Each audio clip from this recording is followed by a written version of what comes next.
over 5 hours is considered a long-haul flight. These can be grueling at times, but if you have the right things with you, long-haul flights can be bearable and actually fun. This is a list of my 10 flight essentials. Feel free to comment down below with your favorite things to bring on a long flight. Number 1, chewing gum. Always bring a pack or two of gum. This is great for air pressure changes when taking off and landing, and for fresh breath after you finish a meal. Number 2, water and snacks. The bottles of water that the flight attendants give you are really small, and they don't come through with food or snacks that often. So bring an empty bottle, fill it up at a water fountain at the airport, and bring some snacks to hold you over. This will keep you hydrated and full, which will help with jet lag. Number 3, comfortable clothes. Airplanes are notorious for being cramped and uncomfortable.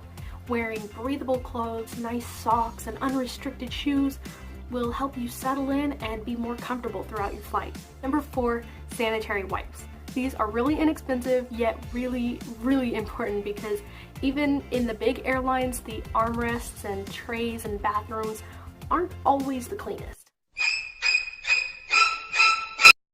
Number 5, a phone charger. A lot of airlines, not all of them, will offer USB ports and charging stations for you to charge up your devices, so make sure and bring the cord. Now, double check your flight beforehand, and if it doesn't offer USB or ports or anything like that, then also bring an external power bank to charge your phone. Number 6, offline entertainment. The flight usually offers in-flight videos, but it's limited, and you know what you like to watch and listen to. So download some music playlists or movies and games. I promise it'll really help pass the time. Number 7 is Dramamine. Air sickness can ruin any flight. Even if you don't normally get nauseous while flying, it's better to be safe than throwing up in the lavatory, which is basically a glorified porta potty.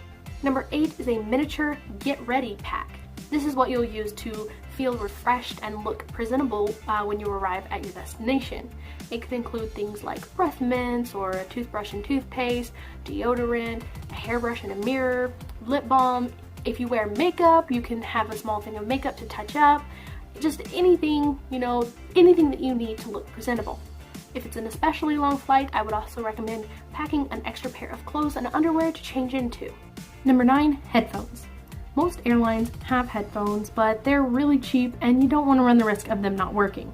So instead, you can buy the $5 headphones that pop right into your ear, or if you have sensory issues and you can't relax with all the noise and commotion, then go ahead and splurge for the noise-canceling headphones. Before we get to number 10, I wanted to give some honorable mentions.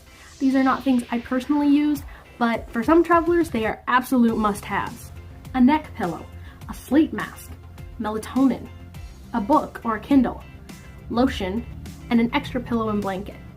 Like I said before, I don't take any of these personally on my flights. They just kind of seem to weigh me down, but you might want to try bringing them if you can't relax. Try bringing a neck pillow and sleeping mask and see how it works for you. And number 10, the most important thing to have on a long-haul flight is a positive mindset. Yes, long-haul flights can suck, but they don't have to. Trying to have a positive attitude and just rolling with the punches will help a lot. And that is it for this video. Let me know down below if you want to see anything else, and have a fantastic day. Happy travels!